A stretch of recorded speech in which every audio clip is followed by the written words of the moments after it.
นอบน้อมยังพระติรัตนเกี่ยวเจ้าตั้งสามประการ อันมีพระพุทธเจ้าพระสัทธรรมเจ้า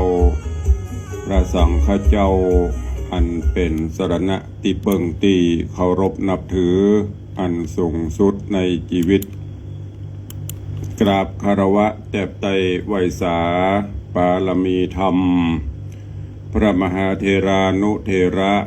เจ้าคณะพระสังฆาธิการภิกขุสงฆ์สามเณรจุตนจุองค์โดยความเคารพขอเจริญสุขเจริญปรญาติโยมสาธุชน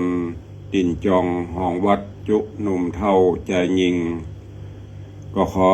น้อมต้อนรับทุกท่านเข้าสู่รายการมรดกธรรมกำเมืองและสารธรรมกำเมืองต่างสถานีวิทยุกระจายเสียงพระพุทธศาสนาแห่งชาติและสังคมคลื่นเพื่อการศึกษาพระพุทธศาสนาและวัฒนธรรมคลื่นพระพุทธศาสนาและจริยธรรมส่งสัญญาณออกอากาศทางสถานีวิทยุวัดฝ่ายหินตำบลสุเทพอำเภอเมืองจังหวัดเชียงใหม่ในเมตตาท่านเจ้าอาจารย์พระครูสมุวิสุวัตรวรกิจโจท่านเจ้าอาวาสวัดฝ่ายหินท่านผู้อำนวยการสถานีกระจายเสียงในระบบคลื่นความถี่ FM 104.50 เมกะเฮิรตซ์สถานีวิทยุคลื่นพระพุทธศาสนาและจริยธรรมในความอุปถัมภ์ของมูลนิธิพระบรมธาตุเจ้าดอยสุเทพในเมตตาพระครูวรบนามวงพรหมผู้อำนวยการสถานีและท่านเจ้าอาจารย์พระมหาประสิทธิ์ผู้ควบคุมเทคนิคการกระจายเสียงส่งสัญญาณออกอากาศทางคลื่นความถี่ FM 96.0 เมกะเฮิรตซ์พร้อมกันนี้ก็ขอยกมือ10 นิ้วกราบถวายการต้อนรับและเจริญพรต้อนรับพ่อแม่ครูบาอาจารย์พระสงฆ์องค์เนนจุตนจุองค์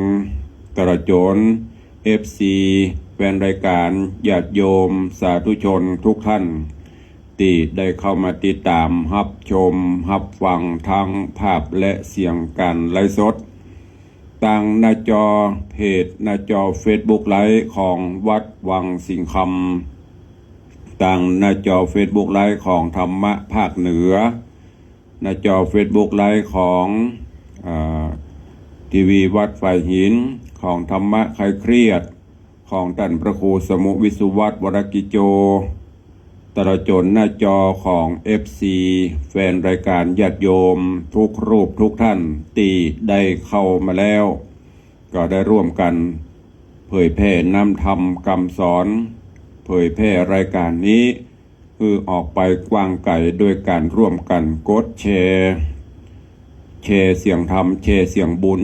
แชร์รายการนี้ไปยังกลุ่มเพื่อนๆของทุกท่านเนอะรายการนี้ดำเนินโดยตุลุงในวังอาตมภาพพระครูวิสิตศรีลาภรณ์วัดวังสิงคำตำบลประแดดอำเภอเมืองจังหวัดเชียงใหม่เป็นผู้ดำเนินรายการนำรายการนี้มาพบปะกับญาติโยมศรัทธาตั้งแต่เวลานี้เป็นต้นไป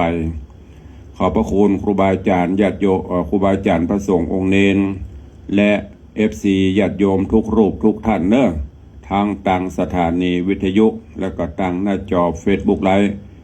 ติดตามรับชมรับฟังเป็นกำลังใจซึ่งกันและกันด้วยดีเสมอมาวันนี้ท้องฟ้าก็อึมครึมเพราะว่าเข้าสู่ช่วงหน้าท้องฟ้าท้องฝนอยู่กลางเข้าสู่กลางละเข้าภาษามาก็ได้4-5 ศีลละ ผู้บ่ฮือนี่ก็จะวันพระวันศีลจะครบ1 เดือนนะเข้ามาก็จะไปลืมเนอะวันพระวันศีลอย่าไปลืมละอย่าไปละวัดละวาละวันพระวันศีลเขาเป็นชาวพุทธะแปลว่าผู้รู้ผู้ตื่นผู้เบิกบานตื่นจากการรับในที่นี้ก็คือหลงไหลคลั่งไคล้ในกิเลสอบายมุขต่างๆสละ สิ่งเหล่านี้แล้วก็เอาธรรมะสัจธรรมคำสอนขององค์พระจินวรสัมมาสัมพุทธเจ้าพุทธศาสนาเฮายืนหยัดมาได้ 2,568 ปีเข้ามานี้แล้วถึงแม้จะมีเหตุการณ์ใดๆเกิดขึ้นก็อย่างที่ได้กล่าวได้บอกไปเป็นเรื่องเฉพาะบุคคลเป็นเรื่องเฉพาะตัวไม่ได้เกี่ยวกับพระพุทธศาสนาอย่าได้กล่าวจ้วงจับอาบเอบอ้างว่าศาสนาเสื่อมศาสนาบ่ได้เสื่อมบ่ว่าจะเป็นใดแม้แต่กฎหมายบ้านเมืองญาติโยมทั้งหลายกำลังสังเกตพอบ่ว่าจะเป็นกลุ่มใดกวนใดบ่ว่าจะเป็นหน่วยงานใดมีกฎหมายเข้ามาติ๊กๆแม้แต่ตำรวจผู้พิทักษ์สันติราษฎร์ก็ยังมีถึงดีถึงชั่วทุกองค์กรทุกวงการถามว่ากฎหมายเสื่อมก็กฎหมายก็ไม่ได้เสื่อมแต่ผู้ปฏิบัติมันเสื่อมไปเปิ่นก็จับก็ยับไปเป็นเรื่องเฉพาะบุคคลเนอะจะไปเอาไปมั่วจะไปตุยกระแสทุกวันนี้เราไปตื่นกระแสกันล้ำไปบ่ได้แยกบ่ได้แยะผิดชอบชั่วดีแม้แต่อย่างประเดี๋ยวเนี้ยพระสงฆ์องค์เนรเราก็อยู่กันยากขึ้นทางนี้เท่านั้นก็เพราะญาติโยมศรัทธาบางท่านบางกลุ่มเพิ่นบ่ได้แยกบ่ได้แยะว่าอันหยังเป็นอันหยังแม้กระทั่งประเดี๋ยวนี้องค์กรบ่ว่าจะเป็นทางตำรวจทางสำนักพุทธทางโน่นนี่นั่นเพิ่นก็ตรวจก็ตุเจ้าพระเนรก็เริ่มจะอยู่ยากกันถึงวันแต่จะได้ก็ตามถ้าเฮาบริสุทธิ์พุทธผ่องไผจะตรวจอะไรอย่างก็ตรวจได้จะตรวจภายในจะตรวจภายนอก ได้หมดถ้าเฮาบริสุทธิ์พุทธผ่องทำงานด้วยความซื่อสัตย์สุจริตถึงแม้มันจะมีอย่างเกิดขึ้นก็ต้องยอมรับสภาพเพราะนั้นก็เป็นกำลังใจคือกับพระสงฆ์องค์ข้าเจ้าเขาเนอะพยายามมีสติมีสัพพัญญะมีขันติธรรมบำเพ็ญบารมีธรรมไปเถอะอย่าล่วงสุดอย่างที่ได้บอกไปพุทธองค์ตรัสไว้อะไรจะเกิดมันก็เกิดดังนั้นก็เป็นกำลังใจซึ่งกันและกันแล้วก็ญาติโยมศรัทธาเขาก็เหมือนกันได้เน้นได้ชี้นำมาตลอดว่าคือมีสติมีปัญญารู้จักแยกแยะรู้จักผิดชอบชั่วดีบ่มีอย่างที่มันจะดีเสมอไปท่านทั้งหลายบ่มีอย่างที่มันจะชั่วตลอดไปยิ่งชีวิตพระเจ้าพระสงฆ์เฮาอันนี้บ่ได้อู้เข้าข้างตัวเก่าบ่ได้อู้เข้าข้างสีเดียวกันเนอะถ้าเปรียบเสมือนพ่อค้าในขายท่านทั้งหลายไปขายครัววันไหนขายม้วนก็อยู่ตั๋ววันไหนบุตื่นก็ขาดตั๋วคำว่าขายม้วนก็คืออยู่ไปสร้างไปแปลงไปถ้ามีอย่างเกิดขึ้นตนก็อยู่หมกเสมอตั๋วแต่ถ้าว่ามีผิดพลาดอย่างขึ้นมาก็ระวังให้ดีจมธรณีอย่างที่เฮาหูเฮาหันปัจจุบันเนี้ยเปิ้นบ่ได้แยกแยะว่าโอ้คืนฮอดสมัยนั้นเปิ้นแปลงเปิ้นสร้างสมัยนั้นเปิ้นเนี่ยดีเมียหรือคนเฮาก็เหมือนกันยามเมื่อเปิ้นเพรียงพร้ำก็จะถูกเหยียบย่ำเพราะนั้นกรรมโบราณเปิ้นถึงบอกว่าไม้ล้มข้ามได้คนล้มจะไปข้ามฮู้จักอภัยการอภัยทานเนี่ยเป็นบุญกุศลใครจะดีบ่ดีถ้าเปิ้นบ่ดีก็ถือว่าเป็นกรรมของเปิ้นไปเฮาก็สร้างคุณงามความดีของเฮาไปเนอะฉะนั้นก็ฝากไว้กับญาติโยมศรัทธานาบุญพุทธศาสนิกชนของเฮาจงหนักแน่นในหลักธรรมคำสอนแยกแยะผิดชอบชั่วดีเกยกินก็กินไปเกยทานก็ทานไปทานคือการให้จาคะคือการเสียสละออกไปเพื่อกำจัดมัจฉริยะความตระหนี่ขี้จิขี้เหนียวของเฮาทานแล้วไผจะเอาไปเนี่ยจะได้ก็จ้างเขาเตอะบ่ต้องไปห่วงแต่คนที่กำลังติดตามติดล่าที่อย่างต่างๆนี่เขาก็ตึงบัดทานเขาก็ตึงบัดทำบุญ อันนี้ทุกเจ้าก็ได้บอกมาตลอดลองไปพอคนตีคอมเมนต์คนตีอย่างต่างๆด่าพระด่าเจ้าสปะสปันในต่างที่เสียหายนะถามว่าเปิ้นเคยสร้างอย่างพ่องไม่ได้สร้างสักอย่างหรือจะสร้างก็น้อยนิดตรงกันข้ามเปิ้นหอมกันสร้างหั่นแปลงนี่อย่างเมื่อล่าสุดนี่ญาติโยมทั้งหลายก็ลองพอทุกองค์กรก็เข้าหาวัดที่ล่าสุดพระเจ้าพระสงฆ์จังหวัดเชียงใหม่เฮาเป็นหลักจังหวัดใกล้เคียงก็ช่วยกันบริจาคปัจจัยตามวัดตามบ้านนักพ่องหน่วยพ่องคือกับโรงพยาบาลสงฆ์โรงพยาบาลสวนดอกได้เงินก็หลายล้านบาทก็ด้วยอย่างด้วยแรงศรัทธาน้ำพักน้ำแรงของพระเจ้าพระสงฆ์ไปฮับกินฮับทานนั่งป้อนปั๊บพะแนงเจิงกว่าจะได้สตางค์ปัจจัยที่ญาติโยมอันน้อยนิดก็เอาไปห่วมกินห่วมทานกันไป ครูบาอาจารย์ที่เปิ่นมีบารมีธรรมเปิ่นก็ห้อมนักพ่องน้อยพ่องก็ได้หลายล้านอยู่บหารไผเอาไปแชร์หรอกบหารไผเอาไปอวดไปอ้างหรอกอันนี้ที่อูฟังบ่ได้หวังว่าจะได้ต้องการชื่อเสียงอะไรยังแต่ฮู้ว่าพระเจ้าพระสงฆ์เฮาที่ดีที่สร้างคุณอุปการคุณงามความดีก็มีนักลาบลาหันข่าวทุเจ้าไปบิณฑบาตโยมก็ไปว่าหายเปิ่นไปเสียดไปสีถามว่าคนที่ไปว่ามันใส่บาตรของมันก็ไม่ใส่อันเนี้ยเมื่อจูแยกแยะเอาเนอะญาติโยมสถานบุญทั้งหลายวันนี้เข้าสู่รายการก็เอาเรื่องเครียดๆมาก็ไม่ต้องเครียดเอาความเป็นจริงมาอู้ให้กันฟังเฮาก็ร่วมกินร่วมทานสร้างบารมีธรรมของเฮาไปถ้าวันใดมันอัตคัดมันติดใจสงสัยบ่อยากจะทำเฮาก็บ่ต้องทำวันไหนที่กึดใจอยากจะทำเฮาก็ทำไปบุญคือความสุขใจทำแล้วสบายใจบ่เดือดร้อนไผบ่เดือดร้อนตัวเก่าบ่เดือดร้อนครอบครัวบ่เสียหายอันใดนั่นแหละคือบุญกุศลทำไปแต่ว่าโอ้กึดไปละโอ้ตุเจ้าบ่เดียวเป็นนั่นเป็นนี่กูบ่ให้ทำก็แย้งไม่มีใครบังคับ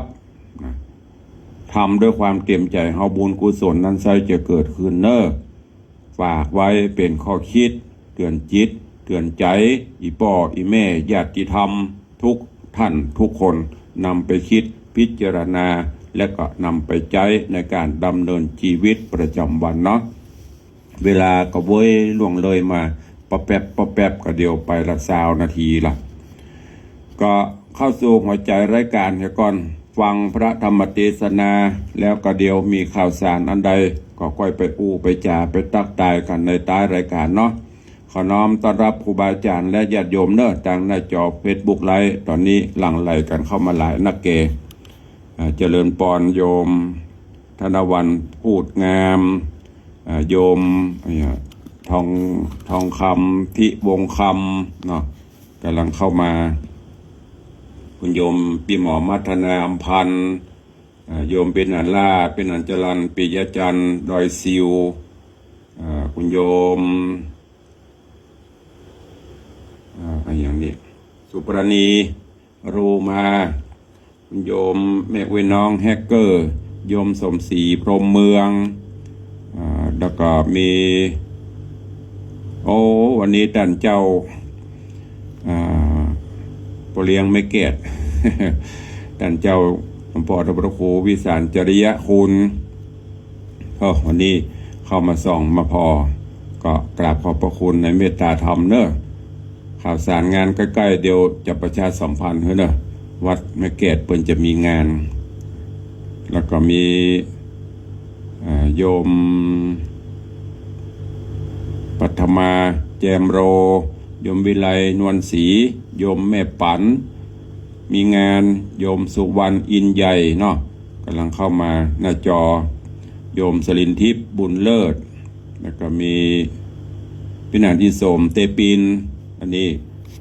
FC ประจำพิธาจารย์มคณายกโยมวิไลนวลศรี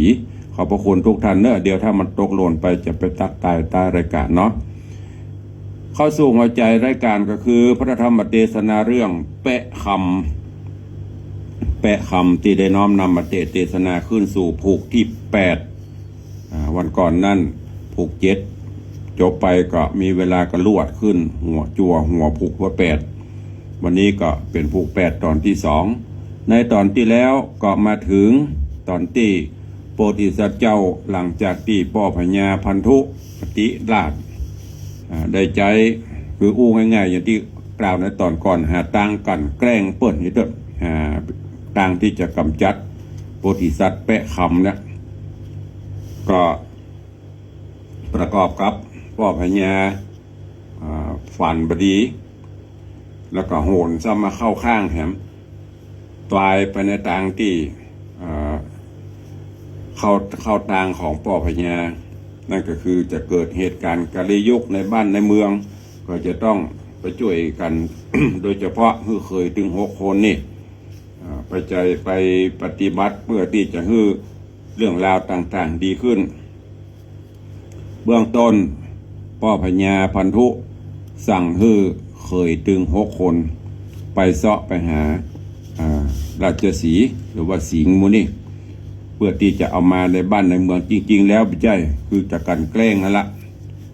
เมื่อเป็นเช่นนี้ถึง6 คนเคยถึง6 คนพี่เคย6 คนเก่านั้นเปิ้นเดือดร้อนเพราะมีบริวารพวกพ้องมีนายพรานมีอุปกรณ์แต่เคยล่าคือโพธิสัตว์แปะคำนี่มีบริวารบ่มีนายพรานนำ แต่ด้วยบุญบารมี พอไปถึงในกลางป่าก็นึกขึ้นได้ว่าโอ้เฮามีพี่น้องห่วมต้องเดียวกัน5 พี่น้องแล้วก็ก่อนที่เขาจะมาเป็นแปะเนี่ยเขาก็พาธนาเอาร่วมกันถึงปีถึง4-5 คนตัวกันโดยเฉพาะแล้วปีคนเก่าคนที่1พาธนาอธิษฐานจิตไปเกิดเป็นเสือคนที่2พาธนาไปเกิดเป็นนาคคนที่3พาธนาไปเกิดเป็นหงส์คนที่4พาธนาไปเกิดเป็นเทวบุตรคนที่5พาธนาไปเกิดเป็นแปะคำไปเกิดเป็นแปะนะแล้วก็มีอานัสัญญากันว่าถ้าไผเดือดร้อนอันใดก็ให้ตั้งจิตอธิษฐานหากันเด้อจะได้มาช่วยหลังจากที่โพธิสัตว์เจ้าไปเสาะหาสิงสารสัตว์มาได้สักตัวก็ในมคืดถึงได้การอธิษฐานถือปีฮอนถือเตบบุตรอันเป็นปีคนที่4ได้ส่องหูเลยหันว่าน้องได้รับความทุกข์ก็เลยส่งสัญญาณบอกกล่าวกันไปก็เลยไปบอกฮือปีคนก่อนคนแรกที่ไปเป็นเสือฮือไปกราบเอาราชสีห์สิงโตนี่เอามาฮือน้องเด้อเพื่อฮือน้องจะได้เอาไปถวายปีคนแรกก็ปฏิบัติตามแล้วก่อนหลังจากที่ได้มาแล้วก็เลยมาอู้ไปจ่ายต่อไปถ้ามีอะไรก็บอกเน้อน้องเน้อพี่เขาทั้งหลายก็จะอยู่จะคอยจะพร้อมที่จะมาช่วยหลังจากนั้นโพธิสัตว์ได้ราชสีห์ได้สิงแล้วก็จุงเอาไป เจือกจุงเข้าไปสู่ท้องห้องเวียงใจให้พ่อพญาแทนที่พญาจะดีใจเพราะสำโขดกว่าเก่าเอากูใจมันไปนึกว่ามันจะมีปัญญาหาไม่ได้แน่มันก็ยังได้อยู่ซ้ำโหดขึ้นกว่าเก่าแล้วก็พระเจ้าว่าจะจบนะยังบ่แล้วใจเตื้อหาเรื่องหาราวที่จะแผนการในขั้นตอนต่อไปเรื่องราวของแปะคำจะเป็นจะได้ติดตามฟังกันในผูกที่8ตอนที่2เป็นลำดับไปณโอกาสบัดนี้ นะโมตัสสะภะคะวะโตอะระหะโตสัมมาสัมพุทธัสสะ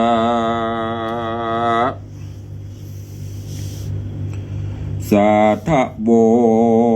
ฟังลาโสตุจันนาสัพปุริสะตังหลายตั้งยิงและจ่ายม้วนหมู่ตีได้ปากันอยู่ทอมทาดาฟังยังรัสธรรมเทศนา แปะคำลำดับมาถึงอย่างผูก8 ตอนที่2เนอเจ้าขอเชิญศรัทธาตั้งหลายหนุ่มเท่าจุงตั้งจิตใจเราทอมทาดาฟังต่อไปไปนานีและนาเตปานะพละโยธาส่วนลีปนลายมากเต้ามี6-9เคยใจหากเป็นนายแก่หมู่เข้าไปสู่ดงดอนมีวะเนจรพรานป่าออกก่อนแนะนำตาง เปื้อยับกวางตัวใหญ่หาหือใดตั้งเป็นเข้าดงเย็นเถื่อนทองไปหลอดห้องแดนไกลตามพรานไพรหนุ่มเท่าหากบอกเล่าไข่ปันก็บ่ได้หันซัดป่าจากเล่นกว่ามาไกลตั้งกวางทะลายแลดจ้างบ่หันข้างแดนใดจุมพรานไพรน้อยใหญ่เขาหากใดเกยหันว่าสัตว์ดงตันมวลหมู่เกยมาซุมอยู่แดนใดก็ป้าไปที่หันสัตว์ฝูงนั้นให้ซอยหันแต่หอยลายหลากตัวมันหากหนีหายพรานตั้งหลายน้อยใหญ่ใจเอาไม่เววาว่าเฮาเกยมาบ่ผ่อนตั้งแต่ก่อนเมินนานซอดดงดานหลายหมู่ย่อมมาอยู่สุมกันมีอานันหลายหลากตามเฮาหากเปิงใจเป็นสันดานวันนี้สัตว์หลีกลี่หายโหนเคย6 คนยศใหญ่นำไพรไตโยธาตั้งพรานดงแหนหนุ่มเทาสอดป่าเศร้าดงพรายเถิงตาวันใส่ค่ำลาลงลับป่าดงตันก็บ่หันและใดยังสัตว์น้อยใหญ่ใดยินตันใจหลายหลากจุผู้หากมองขี่เหตุเข้าดงรีเถื่อนทองสอดไขว้ห้องดงควางบ่ได้กวางตัวใหญ่ดังเต้าไทยโป่งปั่นกันภายพันคืนสู่ยังที่อยู่เวียงใจเต้าจอมไตโยดโยดเตี้ยงคิ้วโคดนำน้ำเหลาราไปขาหือความแน่วำวายเคย6 ใจพี่น้องตุกโศกต้องถึงโตนใจก็มาเบบนเอามากลัวจักได้มอละนาตันพญาล้ำมอกกึดบ่ออกดังใดจริงตัดใจกล้าพรากออกมาจากดงนากันไกลกรามาลอดถึงที่จอดเวียงใจก็ขึ้นไปขาบไว้บอกดาวไทยตามมีเจ้าปุรีโยดเย้าแซงโคดเฮาหนานามไข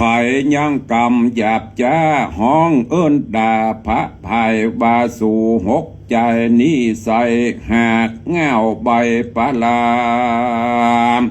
บ่มีพระญาองค์อาจบ่ฉลาดซับเสียวเข้าดงเขียวเสียเปล่าไปเสียห่อเขาได้ปานเคยใจน้องดามันเข้าป่าดงดันบ่ปอนันสักกากมันจุงลากนำมายังกวางดงนาตัวใหญ่ฮือกูได้เล็งหานตัวแห่งมันนั้นโสดจริงปนโตดต่างวัยส่วนสูตั้งหลายนิสัย ก็ย้อนเงาใบปลา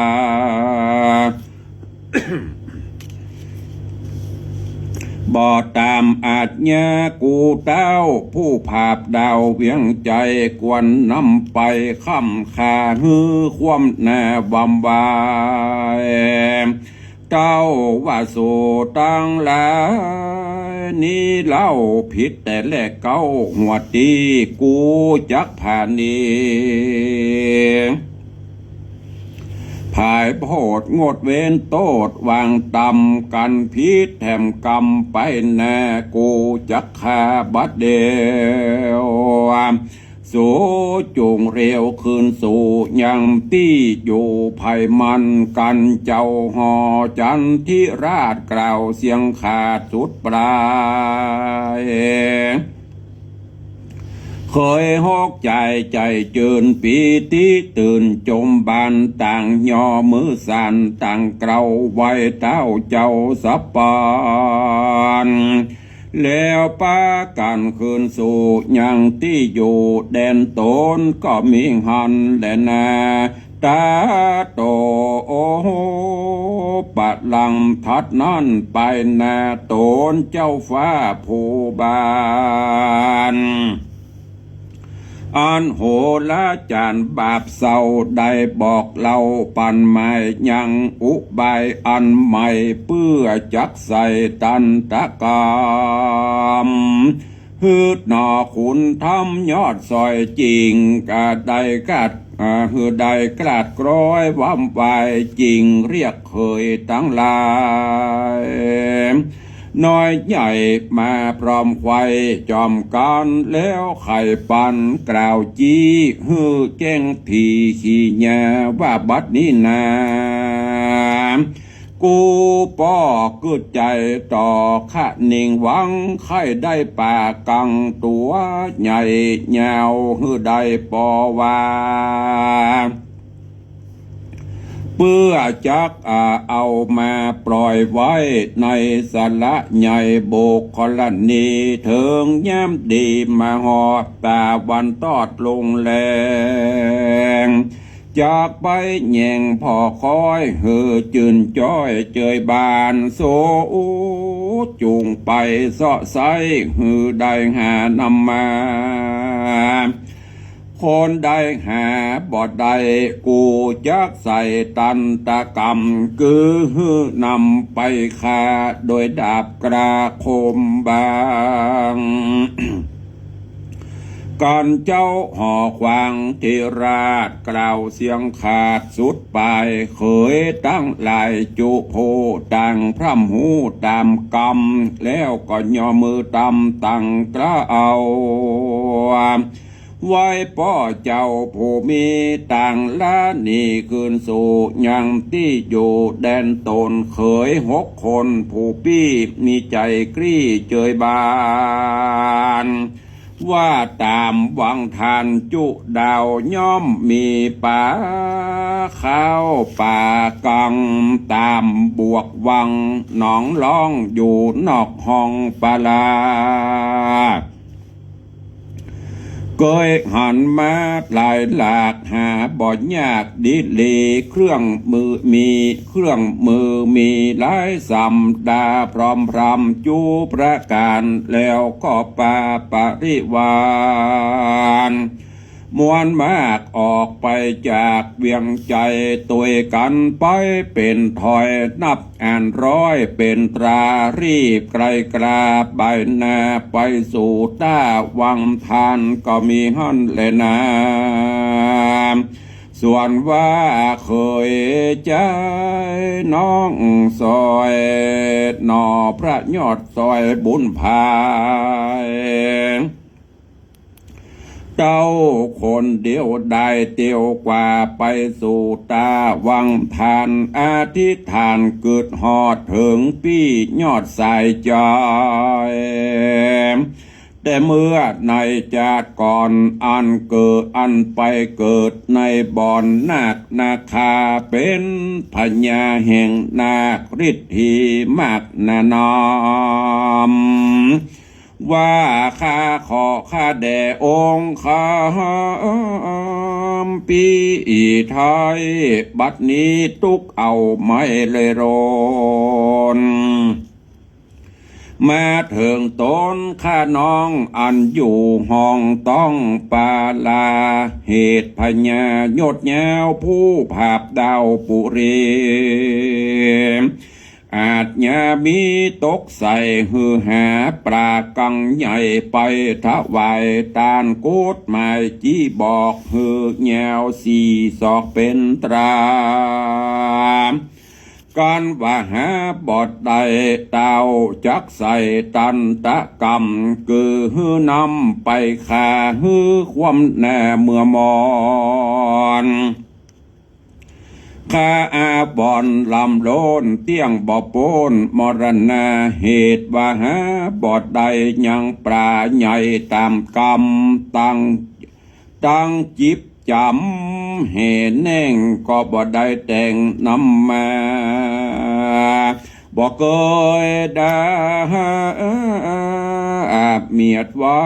บ่เคยใจหากินบ่เคยผิดศีลคอเก้าบ่ก่อนแต่ก่อนเก่าเนอเมินมา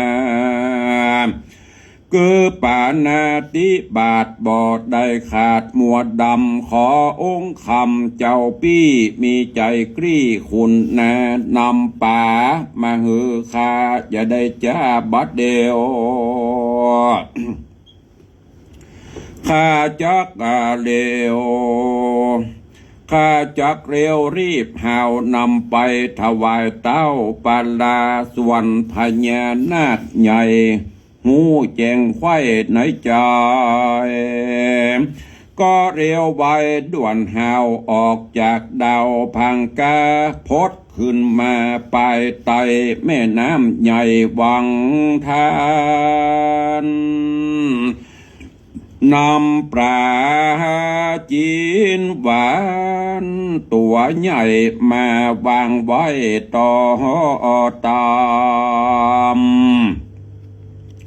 แล้วใครจะกำบอกเราแก่น้องชาติเก่าตามมีต่างยินดีโจมจืนปีติตื่นแนะนำต่างใครกำต่อถอยมีบอดน้อยลายประการนาคผู้บ้านยศใหญ่กากันกาละไข่เติงตันก็ลาหนอคุณทันน้องเนาปอกที่เก่าแดนตนแล้วฮือรีปนมวลหมู่ออกมาสู่วังสายตั้งที่ไกลและไกลไล่ป่าน้อยใหญ่หลายพันฮือป้ากันแล่นลีไปอยู่ที่แดนไกลไปอาศัย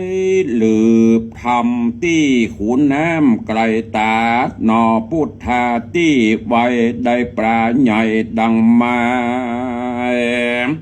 ก็ผ่านภายไว้ว่องเข้าสู่ห้องเพียงใจแล้วนำไปถวายเต้าผู้ภาพดาวปุรีเต้าผู้มีธิราชหันเจ้าน้อยนาฏบุญนาน้ำยังปลาตัวใหญ่มาหือใดเร็วไวลวดแน่บ่ใส่เจื้อใจเศร้านั่งจัดเป่าได้เหตุอุบายที่กึดไว้บ่สมไฟใจวังนอพุทธังหนุ่มเนาก็ก้มเกลาวันตาแล้วใกล้กลาปิกคืนสู่ยังที่อยู่เฮือนตนส่วนเคย6 คนพี่น้องไปสู่ต้องวังทาน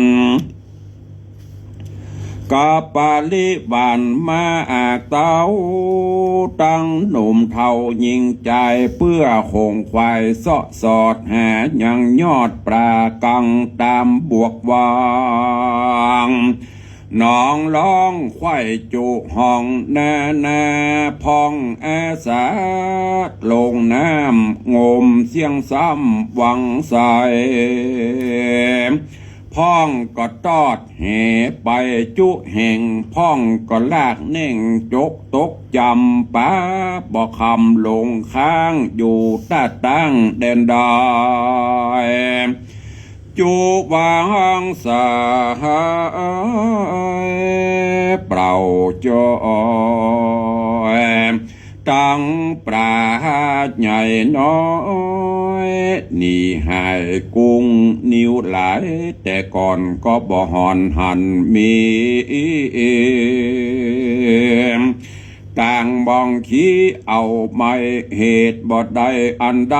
ถึงแต่วันใส่คำลาลงลับป่าดงเขียวจริงจักเหลวปิกปอกหมายหน้าออกขึ้นมาถึงพังกาภาษาที่ห้องราตรงกันก็ปากันก้มกล่าวไหว้เต้าเจ้าตามเมเจ้าปุริยศยาวแสงโคดเฮาปังไฟไข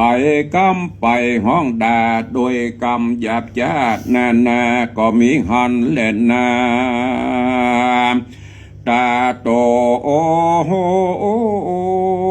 ปัดดังทัดแต่นั่นไปแถมเล่าเต้าเป็นเจ้าภาพปลาการปุริตาอาการปุโลหิตาสอกกอกหากจี้บอกอุบายก็เรียกเคยใจมวนโมมาพร้อมอยู่โรงการ แล้วไข่ป้อนกล่าวเจเฮอแจ้งทีขี้แย่ว่าป้อพาธนาบ่พรตั้งแต่ก่อนเมินนานามค่ายได้นกยุงคำตัวใหญ่เอามาเลี้ยงไว้ก่อยแยงแย้มตาวันแรงแดดอ่อนพอมันฟ้อนพัดผ่านสู่จุงปากันรีบหาวไปสู่ดาวดงดำยับเอานกยุงคำตัวใหญ่มาฮือได้ดังใจการคนใดบ่ได้กูจักใส่ตันตะกรรมอันฮึกแนะนำได้โหดคือมีโทษถึงตายเคยตั้งหลายจุโพต่างพร่ำหูอาสาแล้วรีบลาดวนเฮาปอกสู่ดาวแดนตนส่วนนอตัดสะปนตนองอาจก็โยกย้ายบาดภัยพันโดยเร็ววันใบวองไปลอดห้องเกหาก็ไข่จากล่าวโอเฮือนางได้หูตามมีนางสมสลีแว่นฟ้าก็มาตุกโศกกระมองผ่าน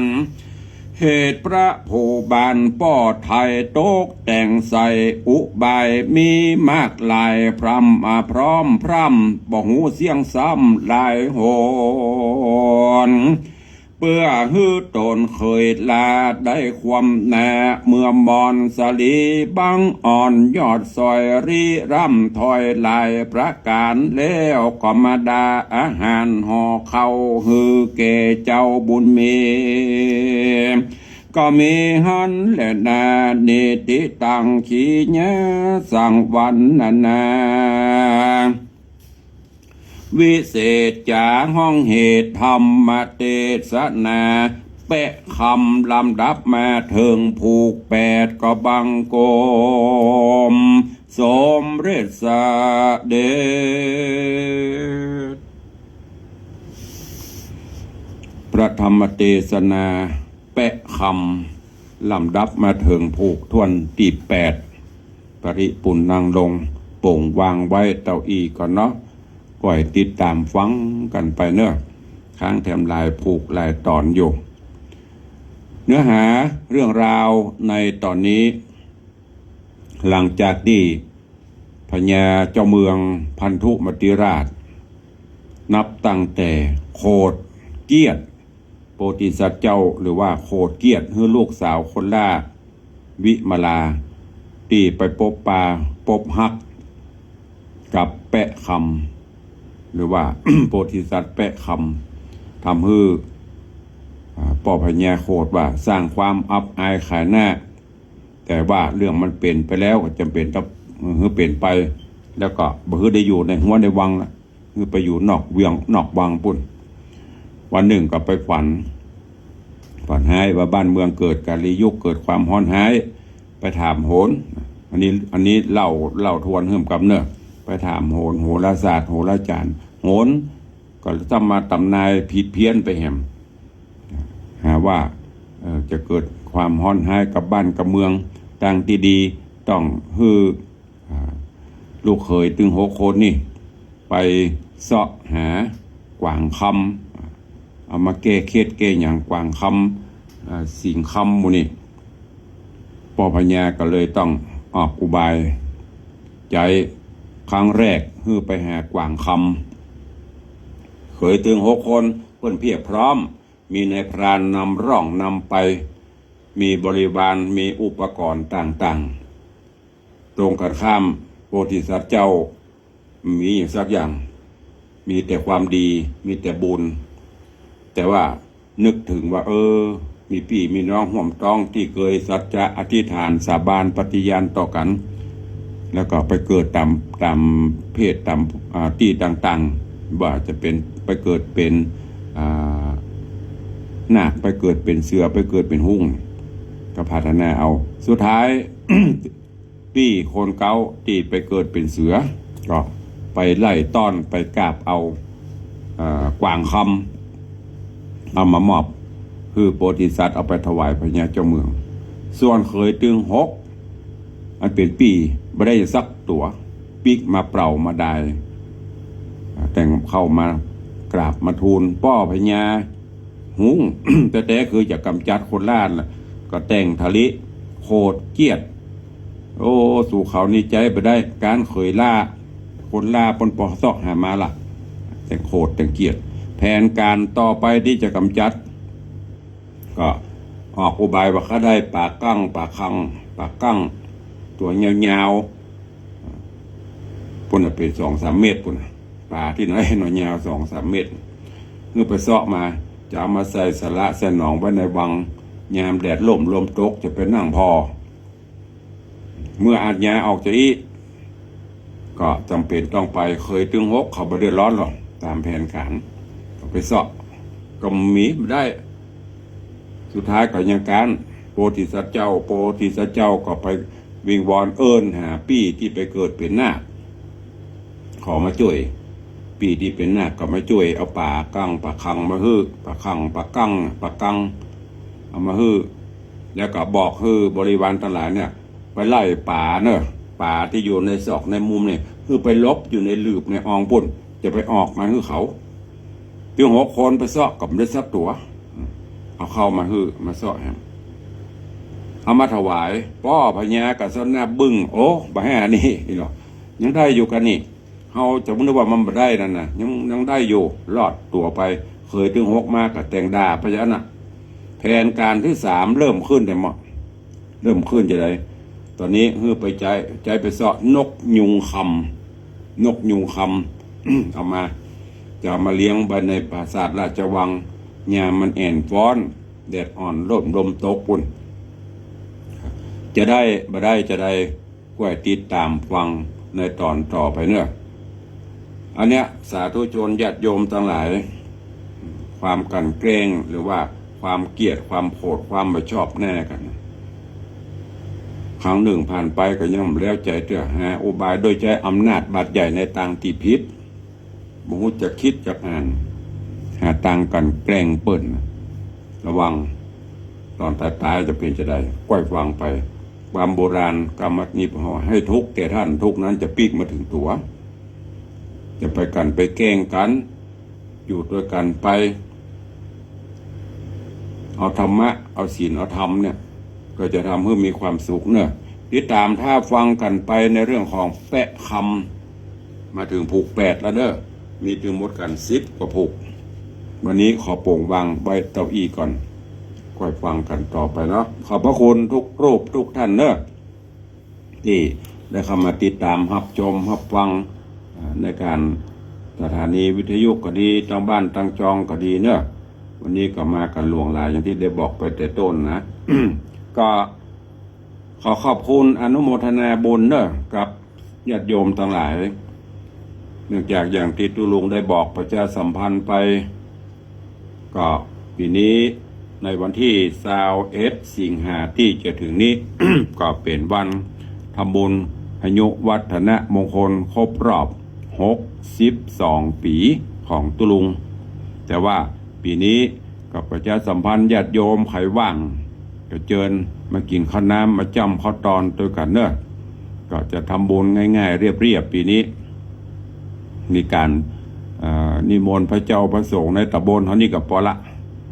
มาฉันเพลสืบชะตาเห็นหน่อยแล้วก็จะได้มอบกล่องทุนการศึกษาให้ลูกหลานนักเรียนพระเนนตลอดจนองค์กรหรือว่าหน่วยงานบนห้องว่าหน่วยงานอาสาสงเคราะห์ไม่ว่าจะเป็นแม่บ้านผู้สูงอายุนี่กิจกรรมนั่นก็เชิญชวนทุกท่านเนอะมาร่วมกันว่างก็มาไม่ได้ว่างก็บ่เป็นหยังขอบคุณครับสาธุชนญาติโยมผู้อุปถัมภ์อุปถากที่ได้เมตตามอบปัจจัยร่วมมุทิตาก็เพราะว่านี้ก็มีโยมแม่ แม่กิมเฮงเสยเยาคุณโยมชยุทธผู้สว่างโอนปัจจัยบริจาคร่วมมุทิตามา 1,000 บาทขอบคุณนะวันก่อนก็มีโยมแม่แปงสังฤทธิ์บ้านสีดอนมูลอุบาเจ้าน้อยนะก็มาร่วมมุทิตาสักการะเพิ่นบอกว่าอันเฮือตุลุงมีอายุเพิ่นเฮือ100 ซาวอีแม่ให้600 ซาวให้หรอกมอบถวายปัจจัยมา600 ซาวบาทมุทิตาสักการะอันนี้ถวายส่วนตัวเนอะแล้วก็เอาถวายสร้างกุฏิสงฆ์แห่ง 1,000 บาทแยกกันออกเดือนไปได้นะเพิ่นต้องตรวจก็ตรวจไปไม่มีปัญหาตรวจสอบได้ก็ขอบคุณตัวแล้วก็มีโยมแม่ศรีนวลลันจวนร่วมโมทนาร่วมมุทิตามา200โยมแม่อารีจะรับร่วมทบุญมา200โยมปิณอิสมเตปินร่วมทุนการศึกษา1 ทุนแล้วก็โยมปเลียงธนวัฒน์แม่เลี้ยงทัดพิชาสุสิงคำร่วมมุทิตาในพิธีกรรมว่าจะเป็นปัจจัยถวายพระเจ้าพระสงฆ์ 20,000 บาทขอบคุณอนุโมทนาบุญตัวเนอะใครจะร่วมมุทิตาก็ร่วมได้มีกระนกมือ10 นิ้วอธิษฐานเอาแล้วก็รวดกราบประทานอภัยครูบาอาจารย์ท่านเจ้าตัวเนอะปีนี้ทำภายในได้บอกกัดได้บอกเจิญไปได้นิมนต์ทั้งหลายกลัวเพิ่นจะว่าปีนี้ตามสภาวะการใครจะโอ้ตัวตุลุงเนอะเข้าสู่โหมดท้ายรายการทางบ้านทางจองหรือ FC ที่ฟังทาง Facebook จะจะจ๋าทางโทรศัพท์ก็สามารถทำได้เนอะ0817836540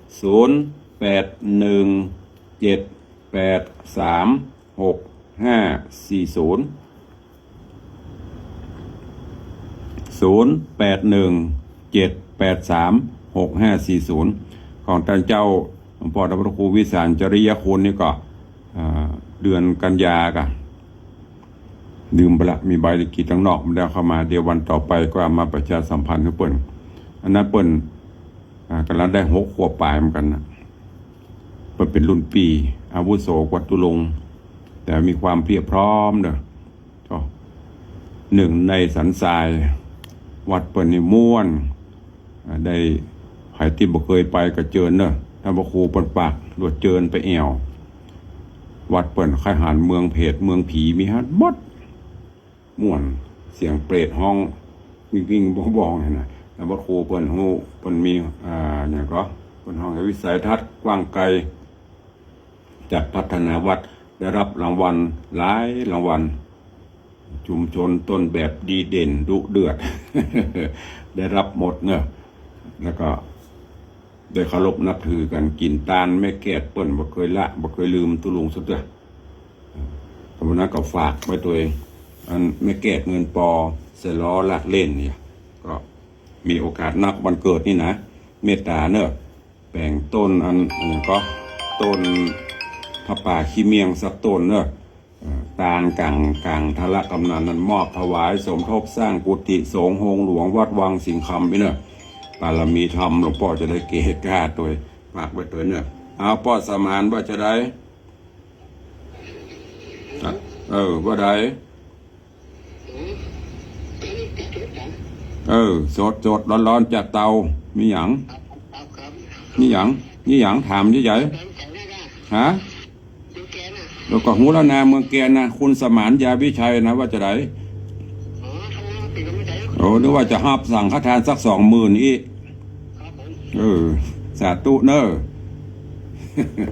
เซียวประมาณถามว่าจัดสดกะสดร้อนจากเตาวันนี้ไอ้ยัยโทรมาเป็นกำลังจ่วยสาธุขอบคุณตัวกัจจยะตุลงจะเซลเล่นกับ FC ได้มีอย่างเนอะโอ้กันเล่นเลยบางคนเข้ามาใหม่ๆโอ้ตุนี่อย่ามาสวกนี่ไม่ได้สวกนะใจดีตลอดใครจะอู้ตัวแหมเข้ามาได้ทางบ้านทางจอง0817836540เข้ามาได้เนอะเวลาเหลือแถมน้อยเดียวจะหมดละโยมพ่อสมานถามวันนี้สดกาอีหรอสดพ่องแห้งพ่องแล้วก็พ่อญาติโยมต่างหลายเลยฟังไปเถอะจะสดจะแห้งเขาไม่ได้ยินเสียงก็ดีใจละบางวันก็อย่างตุลุงบอกนะมีภารกิจมีศาสนกิจเพราะตั้งแต่ อย่างวันเนี้ย ตื่นตั้งแต่ตีสามปลายนี่มันจำวัดก็มารับละตื่นขึ้นมาก็เขียนหั่นเขียนนี้เสร็จก็ส่งน้ำส่งท่านี่ตารางที่ปฏิบัติถึงวันนี้นะโยมว่าสบายอย่างตุนะตีสามปลายตื่นส่งน้ำส่งท่าเสร็จตี5สัญญาณระฆังขึ้นทำวัดเจ้านั่งสมาธิแผ่เมตตาก็ใช้เวลาประมาณ40-50 นาทีเสร็จแล้วลงมาก็ต้องเข้าหน้าจอต่อ6 โมง 6 โมงถึง7 โมงบนเดือนก็7 โมงป่ายจะรายการธรรมะให้ญาติโยมฟังต่อจากนั้นก็ทำหน้าที่ในวัดตรวจสอบตรวจความเรียบร้อยนั่นนี่ไปปฏิบัติงานไปตลอดเจริญปอนรถทอดหลวงปู่แล้ววันนี้โอ้เท่านักเกณฑ์เนี่ยเอาว่าจะรวยอยากสอบถามเรื่องที่ว่าเฮียนปุจจานนะครับมีคนต้องสนใจเฮียนปู่จานต้องไปถามตังปะโควันลบปุ่นเนอะมันเปิดมานะตุ๊บก็แจ้งมานะตุลุงลืมไปละฮะปะโควันลบเบอร์อย่างเดี๋ยวตั้งหลังไม่ก่อนเนอะหยังจะไปเป็นแม่อาจารย์กะก็จะเข้าใจเป็นให้เฮียนเป็นขอติดต่อมาเอาปู่จานจะตกงานแล้วเนอะกันนี่นะใหญ่ไปเวนตาลแหละมาที่ตุลุงนี่ก็ได้หรอมาเฮียนที่ตุลุงนี่ก็ได้หรอขันตั้งบะแปง9,999 บาทนั่นน่ะโอ้แล้วไปหากินได้นักนะปู่จานเดี๋ยวมันจะถูกๆนะสาธุเนอะมันจะรีดถ่ายเอาหน้าเหี้ยมนี่แหละไม่ได้รีดถ่ายกดเอาทำเนี้ยแหละเอาสาธุเนอะโยมโทรมาถามว่าจะไปอบรมปู่จานตั้งสถานีตั้งข่วงพญามันมีพระครูวรบคณะกรรมการสภาวัฒนธรรมประจัดอบรมไม่ใช่อบรมเพื่อความหูไม่ใช่อบรมไม่ต้องถ้าอบโดยโฮมควรตัวนี้มันได้นะมันเพื่อความหูการเป็นปู่จานเดี๋ยวนี้ก็นักก็ดี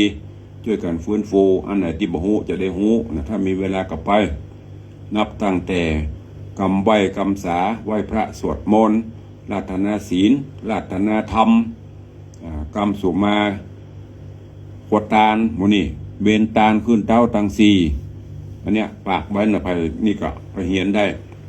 หรือแบบไปก็หนังสือเพิ่งแจกงานนะเพิ่งก็แจกนี่เอาหมด อันนั้นก็เอาอีแม่เขาทำเล่มเอาเพิ่งไอ้ล่าเฮ้ยแต่เวลาไปที่ไหนมันพอเอาต่อไปพร้อมกันไหว้พระเนี่ยมีกระเสียงปู่จาน เรายังว่าดังๆอ่ะมันจะดังอย่างตุลุงทองว่านะว่าให้มันพอเคล้ากันไปวันพระวันศีลก็อันนี้มันได้ว่าเฮ้ไผ่วัดไหนเนื้อวัดวังสีคำก็เหมือนเดียวกันน่ะวัดโตก่อนตัวเจ้าจะขึ้นไม่ไปเจ้าเฮยนกเอียงนกขุนน้องเจ้าบอกกองได้เวลาป้อนานปบอกเอาต่อไปกล่าวกรรมปุจจาดอกไม้ทูบเทียนเนอร์อิมินาสกาเลยได้ยินกระเสียงพ่อจานนอกนั้นกระแปงกระปากตวงอ่านไปเด้ออีป้อยแม่เนอว่าเมื่อมันออกเสียงเขาจะได้จำตัวแม้แต่อย่างตุลุงเขาก็ดีอย่างเตะทำเนี่ยก็ต้องฝึกอาศัยมันออกปากให้มันเต็มเสียงจะไปอ้อมแอมมันฟังแล้วมันบ่ม่วนไหวพระกันอะระหังสัมมาสัมพุทโธภควาฟังแล้วมันม่วนปีติขึ้นอันนี้อะระหังสัมมาสัมพุทโธปากตวงบ่ได้บ่ออกพระเจ้าบ่ได้ยินโอ้ป้านี่ว่าเนี่ยก็บ่โหยนะอันนี้อุดแต่พ่องเลยพ่อแต่เถอะเอาไปเฮียนแต่พ่องเพื่อตึงแจกวันดีคืนดีหรือก่อนนอนเด้อก่อนนอนบ่ายกาเจ้ากาก็ท่องได้มีเวลาวางไปขี้ข้างหันคนเท่าแต่ก่อนฟังปนพ่องเป็นบทเป็นกรอนเป็นดีม่วนประเดี๋ยวนี้จะยิ่งประเดี๋ยวสมยิ่งเปิดใน YouTube ก็ได้เปิดใน Facebook ก็ได้แล้วก็ว่าตัวเปิ่นใหม่ๆมันอาจจะถูกพ่องบ่ถูกพ่องเมินเข้ามันก็จะเกิดการคล่องตัวอย่างไปงานศพนี่ถ้าไปทางบ้านกาดทางแม่วางเนี่ยโอ้เปิ้นม่วนเนอะอันนี้อวดโชว์อันนี้สรรเสริญเอาวิทยุเหรอเปิ้นว่าตั้งแต่กรรมสุมาแก้วทั้ง3แล้วก็ไปถึงกรรมไหวกรรมสาบางบ้านเปิ้นก็มีสวดกรรมฐานงานศพเปิ้นจะปาคนเฒ่าคนแก่เปิ้นปากันไปสวดกรรมฐานสวรรค์ตุลุงจะเอาโครงการนี้มาใช้เนี่ยวังสิงคำเนี่ยจะคือแม่บ้านประธานผู้สูงอายุนำทีมก่อนตู้เจ้าจะไปสวดเนี่ยมันจะได้ม่วนเป็นอันนี้ฝากไว้เนอะวันนี้ยาวแล้วฮะเอาละเวลาหมดเวลาละทางวิทยุตึงมีหลายพี่น้องศรัทธาอีป้อยแม่ทั้ง96ด้วยเนอะ96ฟังบางวันก็อาจจะเป็นแห้งบางวันก็เป็นสดก็ขอบคุณตัวเองบางวันเพื่อก็โทรเข้ามาหา96นี่ยังหนาแน่นอยู่104นี่ก็หนาแน่นแต่บอกให้โทร96นี่จะโทรกันหลายอยู่96ก็ตั้งแต่บ่ายโมงเนอะบ่ายโมงวันพุธวันพฤหัสวันศุกร์บ่ายโมงถึงบ่าย2โมงวันเสาร์วันอาทิตย์นี่ก็3โมงถึง4โมงบางเตื้อถ้าอาจารย์มหาประสิทธิ์ก็ถ้าทุกเจ้าตัวใดมาเข้ารายการเพิ่นก็เอาใส่เอาเทปแตนก็ได้นี่ก็แจ้งทุกท่านวันนี้ขอนำรายการจากทุกท่านไปก่อนเวลาล่วงเลยมานักเก๋แล้วเนาะขอบพระคุณครูบาอาจารย์พ่อแม่พระสงฆ์องค์เนรและก็อนุโมทนาขอบคุณญาติโยมศรัทธาญาบุญทุกท่านเนอะที่ได้ติดตามรับชมรับฟังทางภาพและเสียงทาง Facebook ก็ดีติดตามรับฟังทางสถานีวิทยุก็ตามก็ขอกุลแก้วเจ้าทั้ง3โปกหนอภิบาลทุกท่านให้มีความสุขกายสุขใจสุขภาพระนามัยสมบูรณ์แข็งแรงเหมือนกันจุตนจุองค์จุผู้จุคนเนอจตารโอธรรมวัฏันติอายุวโนสุขังภะลัง